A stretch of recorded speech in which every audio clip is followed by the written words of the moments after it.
Hello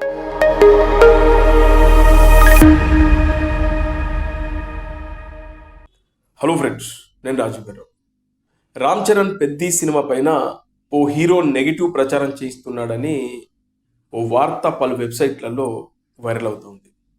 గతంలో game changer సమయంలోనూ ఇదే టాక్ వినబడింది. కొన్ని వెబ్సైట్లు కూడా, సోషల్ మీడియాలో కొంతమంది కూడా, అదేవిధంగా సినిమా ఇండస్ట్రీలోని పెద్దలకు కూడా తెలుసు, వాంటెడ్గా ఓ హీరో రామ్ చరణ్ను టార్గెట్ చేసి ఆయన సినిమా విషయంలో బయటకు లీకులు ఇచ్చుకుంటూ, అదేవిధంగా కొంతమంది ఇన్ఫ్లుయెన్సర్స్ని మెయింటైన్ చేస్తున్నారు. వాళ్ళ టీం అంటే సినిమా రిలీజ్ కాకముందే ఆ సినిమాలకు సంబంధించి కొన్ని లీక్లు ఇవ్వడం, అది కొంతమంది యూట్యూబర్స్ వాంటెడ్గా ఆ విషయాన్ని బయటకు పెట్టడం చేస్తున్నారనేది సినిమా ఇండస్ట్రీలోని కొద్దిమంది ప్రొడ్యూసర్స్, అదేవిధంగా కొంతమంది డైరెక్టర్లకు కూడా బాగా తెలుసు అనేది ఆ మధ్యకాలంలో వివిధ వెబ్సైట్స్లో పెద్ద ఎత్తున వైరల్ అయిన విషయం. ఇప్పుడు మళ్ళీ అలాంటిదే.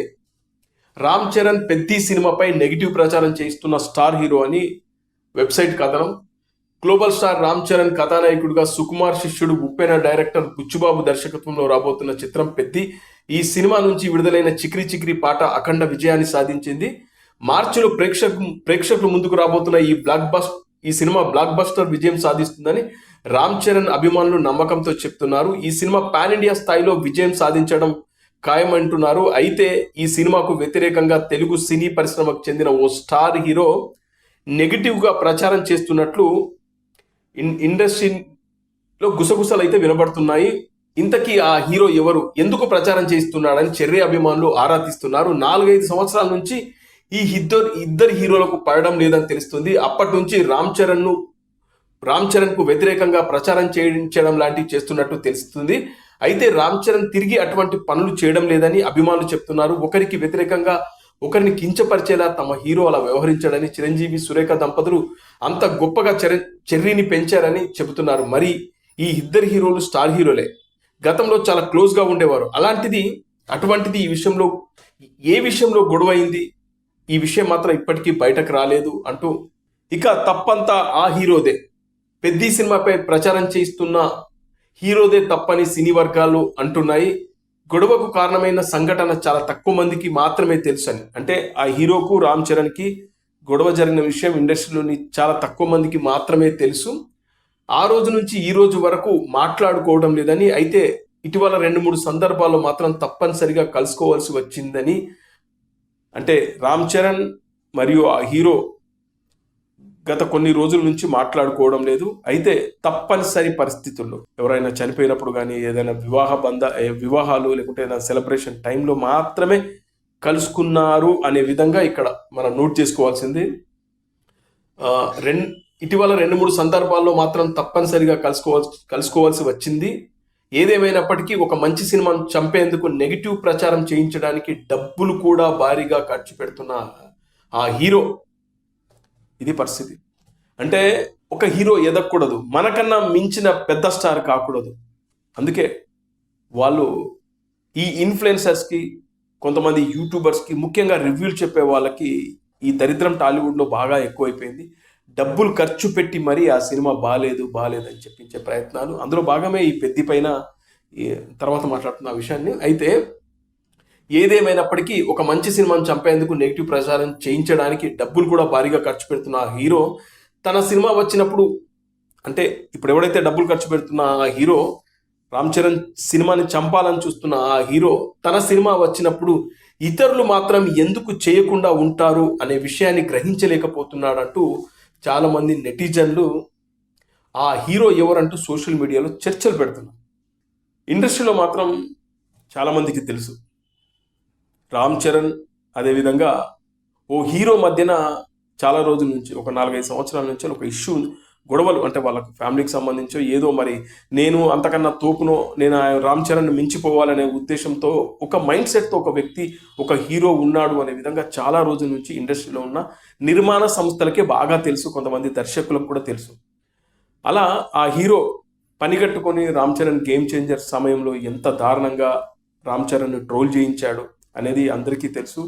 కావాలని వాంటెడ్గా ఆ సినిమా రిలీజే కాలేదు, రాత్రి నుంచే సినిమా పడ్డట్టు పాత వీడియోలను తీసుకొచ్చి, ఎప్పటియో పాత వీడియోలు, వినయ విధేయరామ సినిమా అప్పటి వీడియోలను తీసుకొచ్చి, పబ్లిక్ టాక్ తీసుకొచ్చి పెట్టి సినిమా బాగాలేదని ప్రచారం చేయించాడు. అదే నిజమని జనాలు నమ్మించే స్థాయికి తీసుకెళ్లారు. ఆఖరికి ఆ సినిమా పోయింది. పోయిన తర్వాత ఒక ఫామ్ హౌస్లో సెలబ్రేషన్ కూడా చేసుకున్నారంటే మీరు అర్థం చేసుకోండి. అంటే ఒక హీరో సినిమా పోతే మరో హీరో ఆయనకు సంబంధించిన మిత్రులందరూ ఫామ్ హౌస్లో సెలబ్రేషన్ చేసుకున్నారంటే ఇంతకన్నా పైశాచికత్వం, ఇంతకన్నా దారుణం, ఇంతకన్నా క్రూరమైన మైండ్ సెట్ ఏమైనా ఉంటుందా?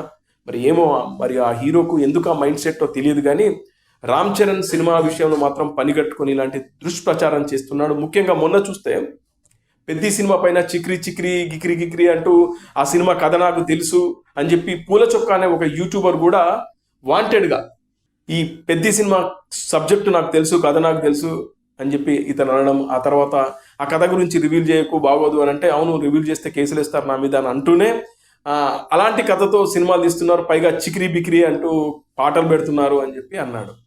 వీళ్ళందరికీ ఫీడ్బ్యాక్ ఇచ్చేది ఎవరు? ఆ కథ బాగలేదు, దీని గురించి ప్రచారం చేయమని చెప్పేది అంత ధైర్యం ఆ యూట్యూబర్స్కి ఉండదు. అంటే ఒక సినిమా రిలీజ్ కాకముందు ఆ సినిమా కథను రివీల్ చేయాలన్నా కూడా, ఆ సినిమా గురించి నెగిటివ్ ప్రచారం చేయాలన్నా కూడా ఏ ఇన్ఫ్లుయెన్సర్స్ కూడా, ఏ యూట్యూబర్కి కూడా అంత ధైర్యం ఉండదు. ఎందుకంటే కేసులు ఇస్తారు, ఎందుకు అనవసరంగా అని చెప్పి భయపడతారు. కానీ వీళ్ళ వెనకాల కొన్ని శక్తులు పనిచేస్తాయి. కొంతమంది ఇప్పుడు ఈ వెబ్సైట్ చెప్పినట్టు రామ్ చరణ్ సినిమాలపైన నెగిటివ్ ప్రచారం చేయిస్తున్నాడు ఒక హీరో అనే ఒక కథనం వేసినట్టు ఎవరో కొంతమంది లేకపోతే అలాంటి పూలచొక్కలు కానీ మరికొందరు కానీ ఇలాంటి నెగిటివ్ ప్రచారం చేయరు, వాంటెడ్గా చేయరు. తెలుగు సినిమాల గురించి ప్రతి విషయాన్ని కూడా కొన్ని యూట్యూబ్ ఛానల్లో కూర్చొని అదే పనిగా సొల్లువాగే కొంతమంది అజ్ఞానులు కూడా ఈ పెద్ద సినిమా, అదేవిధంగా శంకర వరప్రసాద్, అదేవిధంగా రాబోయే 3 సినిమాలు కూడా ఫ్లాప్ అవుతాయి, ఓజీ కూడా ఫ్లాప్ అవుతుంది, వరుసగా ఈ సినిమాలు ఫ్లాప్ కాకపోతే నన్ను అడుగు అని చెప్పి ఓ అజ్ఞానుడు కూడా మాట్లాడాడంటే ఆ అజ్ఞానుడికి కూడా ఫీడ్బ్యాక్ ఇస్తుంది వాళ్ళే. అందుకే ఈ వెబ్సైట్ చాలా ధైర్యంగా రాసింది. మరి ఆ హీరో పేరైతే రాయలేదు, కానీ తెలుగు సినిమా ఇండస్ట్రీలో ఎప్పటి నుంచో ఆ గుసగుసలు వినబడుతున్నాయి. మరి ఇంతకీ ఆ హీరో ఎవరు ఏంటి అనేది అభిమానులు మాత్రం, నెటిజన్లు మాత్రం వెతికే పనిలో ఉన్నారు. కానీ ఏదేమైనా కూడా ఇది మంచి సంప్రదాయం కాదు. ఒకవేళ ఆ హీరోకి సంబంధించినటువంటి సినిమాలు ఇప్పుడైతే రాకపోవచ్చు, ఇంకో 2 ఏళ్లకో ఇంకో ఏడాదికో వస్తుంది కదా, వచ్చినప్పుడు మెగా అభిమానులు కూడా ఆ హీరో సినిమా మీద పడి ఆ సినిమాను కూడా నాశనం చేస్తే పరిస్థితి ఎలా ఉంటుంది? ఇండస్ట్రీ బాగుండాలంటే, ఇండస్ట్రీని నమ్ముకున్న కుటుంబాలు బాగుండాలంటే సినిమాల్ని మనమే, అంటే పాము తన గుడ్లను తానే తింటున్నట్లు కొంతమంది సినిమా ఇండస్ట్రీని నమ్ముకున్న వ్యక్తులే, సినిమా ఇండస్ట్రీలో పనిచేసే వాళ్ళే, సినిమా ఇండస్ట్రీకి సంబంధించిన హీరోలే అదే సినిమాల్ని చంపితే అంతకన్నా దారుణం ఏముంటుంది? మరి ఆ హీరో మైండ్ సెట్ మారాలి. అవతలి హీరోల సినిమాల్ని చంపితే రేపు మన సినిమాలను కూడా ఇంకొకటి చంపుతాడు కదా అనే జ్ఞానాన్ని ఆ హీరో తెలుసుకుంటే మంచిది. ఇది సంగతి.